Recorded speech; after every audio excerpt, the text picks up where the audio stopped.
अस्सलाम वालेकुम जी, मेरा नाम वसीम मलिक है। आज तारीख है 26 अक्टूबर 2024 और आज का रोज़ नए चीफ जस्टिस याहिया अफरीदी के नाम रहा है। उनकी जानिब से 4 ऐसे इकदामात किए गए हैं जिससे अब वफाकी हुकूमत और इस मुल्क की फौजी इस्टेब्लिशमेंट को घबराना चाहिए, जिससे बज़ाहिर अब 26वीं आईनी तरमीम गले पड़ती नज़र आ रही है। उन इकदामात से अब ऐसे लग रहा है कि वफाकी हुकूमत और फौजी इस्टेब्लिशमेंट जो अदलिया को कंट्रोल करना चाहती थी वो मनसूबा भी अब नाकाम होने जा रहा है, क्योंकि चीफ जस्टिस याहिया अफरीदी ने हल्फ उठाने के बाद सुप्रीम कोर्ट पहुंचने और उसके बाद शाम तक जो इकदामात किए हैं, जो 4 अहम तरीन इजलास बुलाए हैं, उनकी अहमियत बड़ी वाज़ेह है। जस्टिस मंसूर अली शाह और जस्टिस मुनीब अख्तर की वापसी हुई है और जो बाकी जो इकदामात उठाए गए हैं वो कौन से हैं, क्या फैसले किए गए हैं, क्या इजलास बुलाए गए हैं और सोमवार के रोज़ से सुप्रीम कोर्ट ऑफ पाकिस्तान बिलखसूस पाकिस्तान की जो जुडिशरी है उसका जो रुख है, उसकी जो सिमत है वो क्या होने जा रही है, ये तमाम तफसीलात आज की इस वीडियो में आपके सामने रखता हूँ।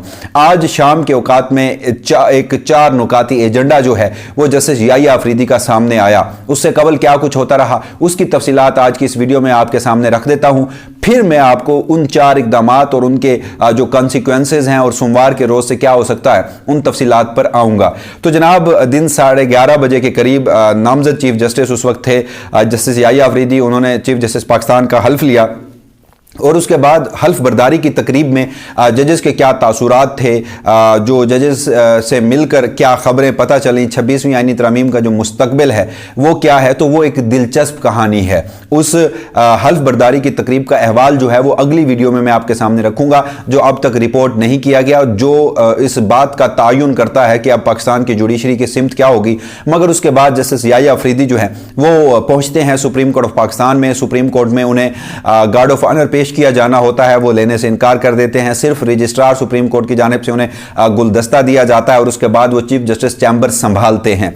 उसके बाद सुप्रीम कोर्ट ऑफ पाकिस्तान के जो मुलाजमीन हैं या जो अफसरान हैं वो मुलाकात करने की ख्वाहिश रखते हैं justice Yahya Afridi chief justice Pakistan से, मगर उन्हें यह पैगाम दिया जाता है कि चीफ जस्टिस पाकिस्तान जो हैं वो आपसे मुलाकात करेंगे, सबसे इकट्ठे मिला जाएगा और फोटो सेशन भी किया जाएगा।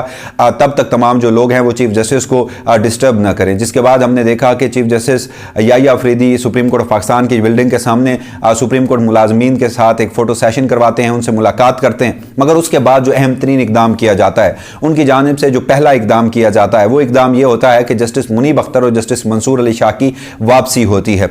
जो प्रैक्टिस एंड प्रोसीजर कमेटी के तहत 3 रुकनी कमेटी जस्टिस याहिया अफरीदी ने तरमीमी आर्डिनेंस के बाद काजी फैसल साहब की जानिब से बनाई गई थी उसे अंडू करते हैं। जस्टिस अमीनुद्दीन खान को कमेटी से बाहर निकालते हैं और उसके बाद जस्टिस मुनीब अख्तर को कमेटी में शामिल करते हैं और justice Mansoor Ali Shah senior puisne जज करार दिए जाते हैं। जिससे एक जो क्लैरिटी वो तो ये वाज़ेह होती है कि कुछ इस्टेब्लिशमेंट के करीबी समझे जाने वकला ये दावा कर रहे थे कि सीनियर प्यूनी जज जो हैं वो अब जस्टिस अमीनुद्दीन खान है, जस्टिस मंसूर अली शाह नहीं है।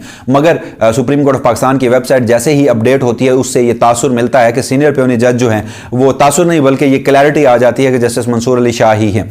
अब जो नोटिफिकेशन आज के रोज एक ऑर्डर ऑफिस ऑर्डर की सूरत में जारी करते हैं जस्टिस याहिया अफरीदी, ये चीफ जस्टिस बनने के बाद उनका पहला इकदाम था और बड़ा इम्तिहान था। जो मैसेजिंग थी, यानी जस्टिस मंसूर अली शाह का जो मुतालबा था वो मान लिया गया था। मैंने आपको गुज़श्ता वीडियो में बताया था कि जस्टिस मंसूर अली शाह का जो अल्टीमेटम है वो जस्टिस याहिया अफरीदी के नाम है। तो जस्टिस याहिया अफरीदी ने वो अल्टीमेटम माना, जस्टिस मंसूर अली शाह को वो कमेटी रिस्टोर करके दी जो प्रैक्टिस एंड प्रोसीजर तरमीमी ऑर्डिनेंस से पहले थी। तो ये इटसेल्फ एक बड़ा पैगाम था, यानी जस्टिस मंसूर अली शाह और जस्टिस मुनीब अख्तर को रोकने के लिए 26वीं आईनी तरमीम की गई थी, उनको सबक सिखाने के लिए 26वीं आईनी तरमीम की गई थी। मगर क्या हुआ ये कि फिर वो गले पड़ी और जस्टिस याहिया अफरीदी ने अपने दोनों जो उनसे सीनियर जज साहिबान हैं जिन्हें सुपरसीड किया गया है उनके साथ खड़ा होने का फैसला किया और फिर कमेटी का इजलास बुलाया। पहला इकदाम तो ये हो गया। अच्छा, जो दूसरा इकदाम था वो फिर उस कमेटी का इजलास भी हुआ है। गो के अब 8 बेंचेस जो हैं वो तश्कील दिए गए हैं, 7 गालबन 2 रुकनी बेंच हैं और एक 3 रुकनी बेंच जो है वो तश्कील दिया गया है। जो कमेटी का इजलास हुआ है उसमें जस्टिस मंसूर अली शाह की जो मंशा है वो शामिल की गई थी, हमारे ज़रा ये बताते हैं। और फिर जस्टिस मुनीब अख्तर और चीफ जस्टिस याहिया अफरीदी ने बैठकर अक्सरियत से जो नए रेगुलर बेंचेस हैं वो तश्कील दिए। और उसके बाद एक जो तीसरा इकदाम था उनका वो था फुल कोर्ट का इजलास बुलाना। अगेन जस्टिस मंसूर अली शाह का ये मुतालबा था कि फुल कोर्ट का इजलास बुलाया जाए। तो आज के रोज़ फुल कोर्ट का इजलास भी बुलाया गया है जो कि 28 अक्टूबर को है। मगर मैं आपको फुल कोर्ट इजलास के बारे में कुछ तफसीलात आपके सामने रख देता हूं, क्योंकि जस्टिस मंसूर अली शाह जो हैं वो 1 नवंबर को वतन वापसी होगी उनकी, वो उम्रे की सआदत हासिल करने के लिए फैमिली के हमरा मक्का मुकरमा में मौजूद हैं। तो उनकी गैर मौजूदगी में जो फुल कोर्ट का इजलास बुलाया गया है वो एक तारफी इजलास होगा, उसका कोई ख़ास एजेंडा नहीं होगा, उसमें कोई ख़ास बातचीत या फैसले नहीं किए जाएंगे। इतलात ये हैं कि जस्टिस मंसूर अली शाह जैसे ही वापस आएंगे तो दोबारा फुल कोर्ट का इजलास बुलाया जाएगा और उसमें कुछ अहम तरीन चीज़ें जो हैं वो तय की जाएंगी। तो फुल कोर्ट का इजलास बुलाना, जस्टिस मंसूर अली शाह का साथ देना वफाकी हुकूमत को पैगाम है, इस मुल्क की फौजी इस्टेब्लिशमेंट को पैगाम है, और जस्टिस अमीनुद्दीन खान को प्रैक्टिस एंड प्रोसीजर कमेटी से बाहर करना अगेन काजी फैज़ को पैगाम है, जो इस वक्त रिटायर होकर बैरून मुल्क रवाना हो चुके हैं, और उसके साथ साथ इस मुल्क की फौजी इस्टेब्लिशमेंट और वफाकी हुकूमत को भी पैगाम है। तो ये एक बड़ी डेवलपमेंट थी। जो तीसरा इकदाम किया गया, चीफ जस्टिस याहिया आफरीदी ने 8 नवंबर को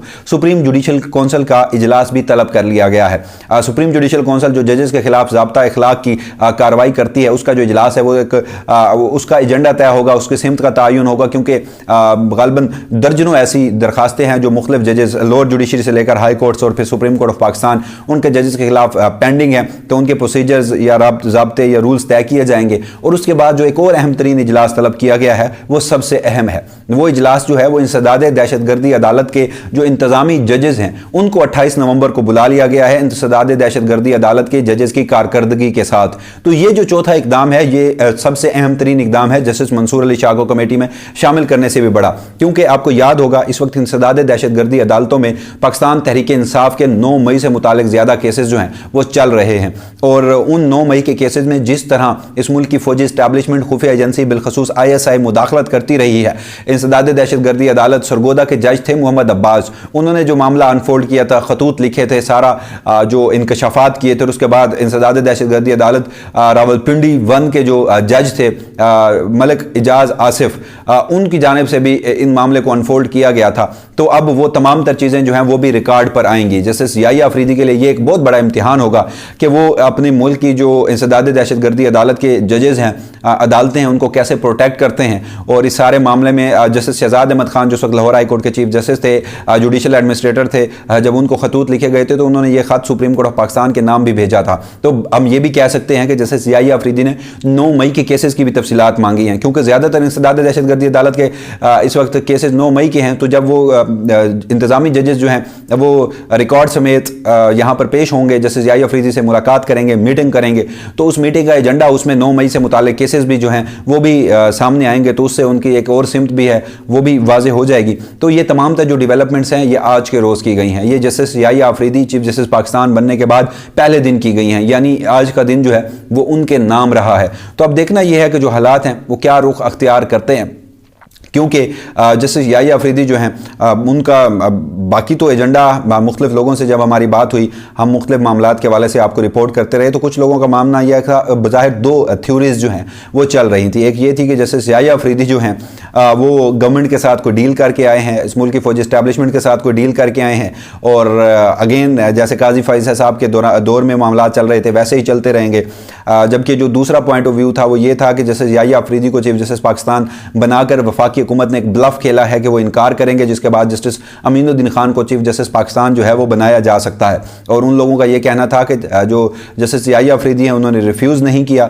जस्टिस याहिया आफरीदी जो हैं उन्होंने इस बात का जो चीफ जस्टिस बनने का फैसला किया है वो जस्टिस मंसूर अली शाह और जस्टिस मुनीब अख्तर के मशावरत से उन्होंने इत्माद में लेकर किया है। तो अब बज़ाहिर आज का जो दिन गुजरा है उससे तो ये दूसरी जो थ्योरी है ये अब जोर पकड़ रही है। ये जो तासुर है ये पक्का हो रहा है कि जो गवर्नमेंट का ब्लफ था, और जस्टिस याहिया आफरीदी जो हैं वो अपनी जुडिशरी के साथ खड़े होंगे, मंसूर अली शाह और मुनीब अख्तर के साथ खड़े होंगे। तो आज का दिन मैसेजिंग के लिए तो एक बड़ा ही ज़बरदस्त रहा। CBMs अदलिया के अंदर जो कॉन्फिडेंस मयरंग जो मामलात हैं वो मज़ीद बहाल होंगे। तो अब देखना यही है कि मामला जो है वो क्या रुख अख्तियार करते हैं, क्योंकि आज के रोज़ ऐवान सदर में जो एक अहम तरीन इजलास हुआ, बल्कि इजलास तो नहीं, वो ओथ टेकिंग सेरेमनी थी जस्टिस याहिया आफरीदी की। वहाँ का जो माहौल था, वहाँ के जो जजेस थे, उनके जो तासुरात थे, वफाकी हुकूमत के जो तासुरात थे, उससे तो बज़ाहिर यही लग रहा था कि सारे मामलात में एक चीज़ वाज़ेह है कि गवर्नमेंट ने ब्लफ खेला है और जस्टिस याहिया आफरीदी जो है वो अपनी जुडिशरी के साथ खड़े होंगे। तो बहरहाल अब आज के रोज़ से एक सिमत का तयन जो है वो होना शुरू हो चुका है। उनके जो 4 इकदामात थे وہ سامنے آنا شروع ہو چکے ہیں۔ چیف جسٹس قاضی فائز عیسیٰ کے فیصلے، ان کی جو باقیات تھی فیصلوں کی صورت میں، اب وہ انڈو ہونا شروع ہو چکی ہیں۔ تو کل کے روز جو جسٹس یحییٰ آفریدی تھے قاضی فائز عیسیٰ کے ساتھ بڑے آگے چل کر ان کو فیئر ویل دے رہے تھے، تو آبویسلی وہ ایک انہیں اچھے طریقے سے رخصت کرنا شاید چاہتے تھے، کیونکہ میں آپ کو ایک اور خبر بھی دیتا چلوں کہ قاضی فائز عیسیٰ صاحب جو ہیں ان کی پہلے 29 اکتوبر کی ٹکٹ تھی بیرون ملک روانگی کی، مگر میری اطلاعات کے مطابق چیف جسٹس قاضی فائز عیسیٰ جو ہیں وہ گزشتہ رات جو گزری ہے، یعنی کہ 12 بجے ان کا جو عہدہ تھا وہ ختم ہوا، ان کا جو چیف جسٹس کا منصب تھا اس سے وہ ریٹائر ہوئے، اور 12 بجے کے 3 گھنٹے کے بعد یعنی کہ 3 بجے وہ اسلام آباد ایئرپورٹ سے بیرون ملک روانہ ہو گئے تھے۔ یعنی چیف جسٹس قاضی فائز عیسیٰ جو تھے، یعنی کہ سابق چیف جسٹس قاضی فائز عیسیٰ اپنی ریٹائرمنٹ کے 3 گھنٹے بعد رات کی تاریکی میں ملک سے باہر روانہ ہوئے ہیں۔ تو یہ اب تک کی معلومات ہیں، اس حوالے سے جو بھی فردر ڈیولپمنٹ ہوں گی وسیم ملک اپنے اسی پلیٹ فارم سے آپ کو آگاہ رکھے گا۔ تب تک کے لیے مجھے دیجیے گا اجازت، اللہ نگہبان۔